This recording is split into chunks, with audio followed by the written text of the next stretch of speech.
तो दोस्तों भारत के लिए अब यहाँ पर एक काफी बड़ी खुशखबरी निकल कर आ रही है। दरअसल अरुणाचल प्रदेश में कुछ एक्सप्लोरेशंस किए गए थे जिसके रिजल्ट्स अब फाइनली निकल कर आ चुके हैं।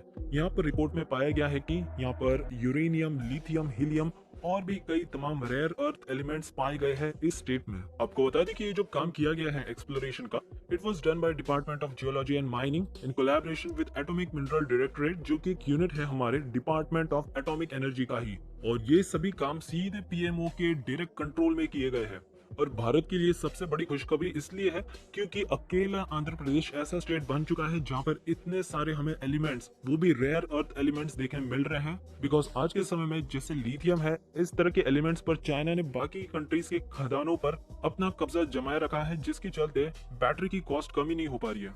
लेकिन अब पूरे भारत में इतने सारे एलिमेंट्स नहीं मिल पाएंगे जितने आंध्र प्रदेश में अकेले इतने सभी डिफरेंट काइंड्स ऑफ एलिमेंट्स हमें पॉसिबली मिल पा रहे हैं। अब कुछ ऑफिशियल्स का यहाँ पर यह भी कहना है कि गवर्नमेंट को अब यहाँ पर स्पेसिफिकली फोकस करना चाहिए रेयर अर्थ एलिमेंट्स पर ही। डॉक्टर सिन्हा, जो कि डायरेक्टर है एटॉमिक मिनरल डिपार्टमेंट के, उन्होंने आंध्र प्रदेश के चीफ मिनिस्टर से कहा कि हमने अब कुछ ऐसी टेक्नोलॉजीज भी, स्पेसिफिक टेक्नोलॉजी डेवलप की है जो कि इस तरह के एलिमेंट से हम उसका पूरा भरपूर बेनिफिट ले सकते हैं। For example low footprint technology, फिर sewage treatment, development of seeds, food agriculture sector, फिर water filtration, clean drinking water, ऐसी तमाम सारी टेक्नोलॉजीज हैं जिसका बेनिफिट आंध्र प्रदेश यहाँ पर उठा सकता है। और ये सब सुनकर वहाँ की चीफ मिनिस्टर भी काफी ज्यादा खुश हुए।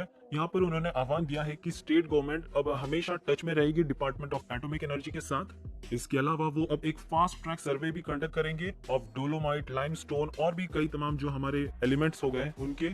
बिकॉज पास्ट में एक्सपीरियंस काफी ज्यादा बैड रहा है। 1969 में हमने सर्वे स्टार्ट किया था, लेकिन अभी तक अप टू डेट यहाँ पर कोई रिजल्ट्स नहीं निकल कर आए हैं।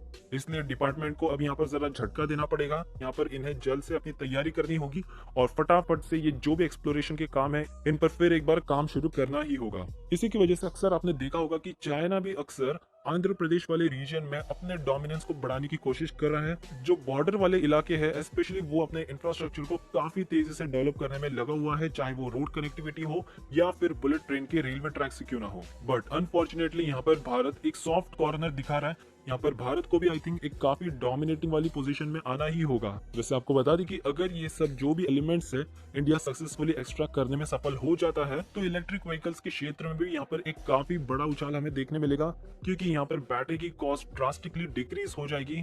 और आने वाले कुछ सालों के भीतर यहाँ पर भारत में कई तमाम जगहों पर लिथियम आयन बैटरी मैन्युफैक्चरिंग के मेगा फैक्ट्रीज भी लगने वाली है। अब ये सब तो ठीक है, लेकिन यहाँ पर हमें काफी ज्यादा केयरफुल रहना पड़ेगा एक्सप्लोरेशन के टाइम पे, बिकॉज ये इट्स पार्ट ऑफ हिमालय और हिमालय आज के समय में हमारे देश का सबसे लार्जेस्ट फॉरेस्ट कवर एरिया है। सो होपफुली अगर इन सभी बातों को ध्यान रखते हुए अगर भारत सही से यूज करने में सफल हो जाता है तो डेफिनेटली इससे चीन पर हमारी निर्भरता कम होगी और भारत जल्द से जल्द आत्मनिर्भर बन पाएगा। इसके बारे में आपकी क्या राय है? लेट अस नो इन कमेंट्स बिलो।